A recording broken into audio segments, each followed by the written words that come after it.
Hey folks, it's Dave back here in Studio C, and as you can see, I'm learning how to use PowerPoint and haven't really used it before, but I think it'd be a great tool to show you some of my shootout hockey homebrew rules.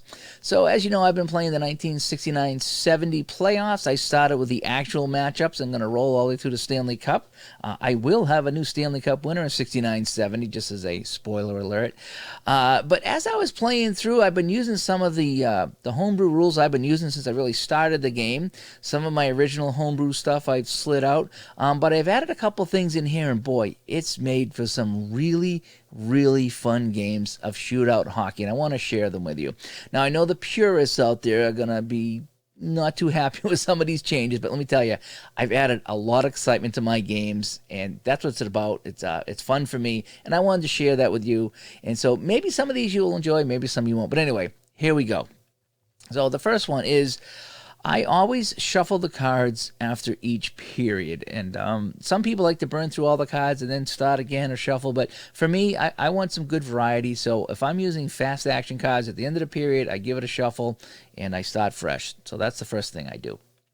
Secondly, as far as the bench and the reserves go, I don't use them much, again, sparingly at best. I mean, maybe from time to time I'll pull out a goalie off the reserves list just to mix it up, but like in my 69-70 playoff project I'm doing, I'm not using any bench or reserves at all because I think you want to use the best guys in the playoffs so they don't come into play. However, if I was doing a full season replay with full stats, I would use them, but for the most part, I really don't use the bench or the reserves that much. When it comes to power play goals, this is more my OCD than anything else. Is, you know, if you had a power play that began at 2 minutes and then on the second flip you scored and you did a random time, let's say it was 4:14, okay? Well, that would be 14 seconds after the penalty expired. So if I score a goal on the second roll, a second flip, and it's beyond what the penalty would be, yeah, I'm a stickler for box score details, so I will manually adjust the power play to fit into that 2-minute window, if you will. So I manually adjust power play goal time to fit. It's more cosmetic than anything, but it makes me feel good when it's all correct. Injured goalie. If you get a rare play and your goalie's injured, the backup always comes in cold. And what I mean by that is some goalies have a split rating before the game you roll to see if they're going to be which letter, C or a D or a B or a C, whatever it is. So if you need to bring in the backup goalie for an injury, if they have two letters, like I say, a B and a C, he comes in as a C every time. And if he's got one letter, let's just say Ed Jockman was a C. If he was on the bench and the other guy got hurt, Jockman comes in as a D. So again, injured goalie, the backup comes in cold because I figure he's not ready to play. So I don't want him playing at his top level. I want him coming in cold, so to speak. So I will have them come in, again, a split letter, he goes at a bottom one. If it's a single letter, single defensive grade, I drop him down one. So that's what I do for the backup goalies. Now it gets fun. And this is something I've done since day one, is always roll or flip a card at the end of a period. Okay, and what that means is, let's just say you got 18 minutes left and you flip a card or roll the dice and you get a 3 or a 4. So that would mean it would go beyond the end of the period. If I get to that point where I land on the 20-minute mark or beyond, I still give it one roll or one flip. And that, for me, the end of a period, the end of the game is the most exciting part of hockey. And it kind of just goes out with a whimper if you just, okay, time expired. That one last roll has provided me so many great memories with this game. Whether it's a goal, at the end of a period, or a penalty at the end of a period, or it just provides some great drama going into the next period. Okay, especially if it's a penalty and it carries over. You can picture the team going in a locker room all upset, or team giving up a late goal at the end of a period. So the end of the period is very special to me. So I always roll a flip at the end. I never let time run out. Again, that's just something I've used since the beginning, and I stick with that. Rebounds. A lot of times you'll flip for a rebound, or roll for a rebound, and it's a tie. So you need to beat the goalie's rebound rating. If it comes down to a tie, I go to a showdown roll, I call it, where I roll 2d6 and give the shooter one other chance to beat the goaltender. Okay, so again, if I roll a tie on the showdown roll, that goes to the goalie, no goal. And this really comes in handy when you got a goalie with a 6 rebound rating, because you can't beat him on a 6 rebound rating. To me, you know, if you got a goalie with a 6 rebound rating, then and you get a rebound, you don't need to flip. It takes away the drama of a rebound. You know, especially in certain conditions of a game where, you know, you don't get many scoring chances at all, and you finally get that one scoring chance and you get a rebound. If you can't score on that goalie, I want to make that more fun. So for me, if you check the rebound and it's a tie, especially with a 6, I go to a showdown roll and a 2d6. If the shooter beats him, it's a goal. If it's a tie or the goalie wins, the goalie still makes a save. So that's what I use for rebound ties. Now, this is when it gets good. I've been using this in the playoffs, and boy, is this good, let me tell you. In the last minute of the game, just not the period, the game, last minute of the game, if a team scores a go-ahead goal, and this has happened to me many times in this playoffs, after I record the goal and get all the assists and the whole bit, I will allow one flip of a card or one roll of the dice with an open net for the team that's trailing. This has been awesome. Okay, I had a game where a team tied it on the 18th minute. The other team scored in the final minute to go ahead, and that would have been the end of the game. But because I'm using this rule, I flipped one card, and wouldn't you know it, the empty net come up goal. The other team tied it with, 10 seconds left to 5 seconds left. That was exciting because it was 3 goals in the final minute or so of the game. It was bang, bang, bang, momentum going back and forth. It was just so fun and so exciting. So in the last minute, if somebody scores in the last minute, which would be the last roll, the last flip, I give one more chance to the other team. And if an empty net goal comes up, then we tack on an empty net or whatever. But I do. And that has provided a lot of excitement. And I've had 2 teams that have done that and tied the game and went on to win in overtime. And it was really fun, I'm telling you. So try that. You might like that. To get even a little bit more crazy in the final minute of the game, if the goalie's pulled in the final minute only, instead of 1 card flip, I give 2 or 2 rolls.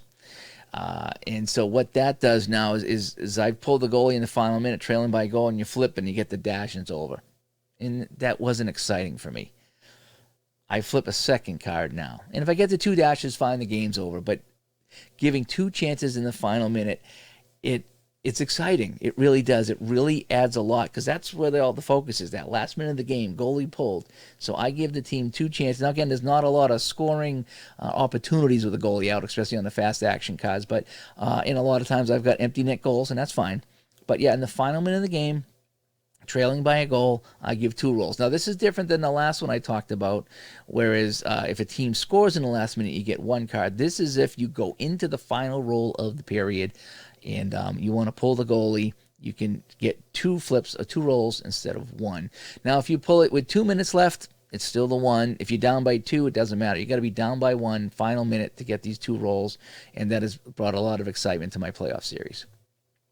The other thing I've run into is when I talked about shuffling the deck and trying to get a lot of variety, I've run into teams that have picked up a ton of penalties in a row. So you roll, penalty, roll, penalty, roll, penalty, roll, penalty. I've gotten 4 in a row, and that just seems unrealistic to me. And I know it's kind of the chances of that happening is not that good, especially with the fast action cards.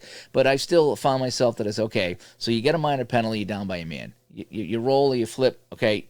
Now you're down by 2 men for that 1 roll. Well, now you flip it, you get another penalty. So now you're down, you're still down by 2 men for a roll. And so if you were to get a 4th one, I would consider that a little unrealistic. So I cap it at 3 penalties in a row. If I were to roll a 4th penalty in a row for a particular team, I would ignore that and roll again or flip again. And for me, that's just more fun because I've run into teams that have a lot of penalties in a row, and that's just not really realistic. To add on to that, I've limited teams to 4 power play chances in a period max. And what that means is that's not, in shootout hockey, as you know, if you get a penalty and you check for penalties, you can get a whole bunch of players getting penalties at that particular time. only the first one counts as a power play chance and the rest are stats only, okay? So what I've been doing is that if you get 4 power play chances in this game, okay, and that means there's 4 separate penalties, and you could have, anywhere from 1 to 3 or 4 players picking up a minor penalty. If you were to have 5 power play chances in a period, you might have as many as 15 or 16 minor penalty calls in a period. That's a little unrealistic too. So I cap it at 4 power play chances in a period, and that way there, it's a little bit more realistic. So if I were to roll or flip for a 5th power play, I would ignore that and roll again. And I just find that that's a little bit more realistic too. So, and I've run into a couple situations where I've had 4 power plays in a period. It's like, man, is the referee just going to keep calling penalty after penalty? That's just not what would happen. So that's what I do with that. And also in crunch time. Penalties in crunch time in the last 2 minutes of the game or overtime, I'm cutting that penalty chance by 2/3. So if I'm rolling dice, which I like to do with my hybrid method, I go with the middle number. Okay, there's 3 numbers you can roll for home and 3 numbers you can roll for away to get a penalty. I'm going with the middle number only in the final 2 minutes or overtime, because I played a couple of games where I've gone in overtime or the last minute of the game and rolled a penalty, and it killed the momentum of the game. I still want a penalty to happen. I still want it available. I still want it on the table, but I just don't want it in full force, especially in crunch time, which is the last 2 minutes of the game or overtime. And I think it's Hockey Blast does that as well, is where you can't get a penalty in the last 2 or 3 minutes of the game, and you can't get a lull in the last 2 or 3 minutes of the game. But they have some special rules at the end of the game. I like to have the penalty on the table, but I want to reduce the chances of that happening. And I think even in strat hockey, they got some rules about penalties at the end of the game, or maybe homebrew rules like that. So what I've done is I've cut it, so it's only a 1/3 chance of getting a penalty. So you'd have to roll that dice exact, or if you get a fast action card for a penalty, maybe roll 1 dice, and if it's a 1 or a 6, it's a penalty. If it's 2, 3, 4, or 5, it's not. But anyway, so I have a penalty crunch time rule for getting penalties. So just to recap. So I like to shuffle my cards after each period. My bench and reserves have limited use. I manually adjust the power play goal time to fit the power play time, if you will. Injured goalie, if the backup comes in, he's always going to be cold. That's been actually kind of fun to use. And I always roll and flip at the end of the period. I never let time run out without one last flip. On a rebound tie, especially with goaltenders with a 6 rebound, this comes in handy to go to a showdown roll. Okay, give the roll of the dice, give each team a color, see who wins the roll. Tie goes to the goalie, so it's the last chance for the shooter to beat the goalie on the rebound. The last-minute go-ahead goal rule, if you score on the last flip or the last roll of the game to go ahead by 1 goal, I allow the other team 1 empty net roll or flip at the end to see if they can tie. The pulled goalie in the last minute of a 1-goal game, I will give 2 rolls of flips rather than 1, and that's added some drama as well.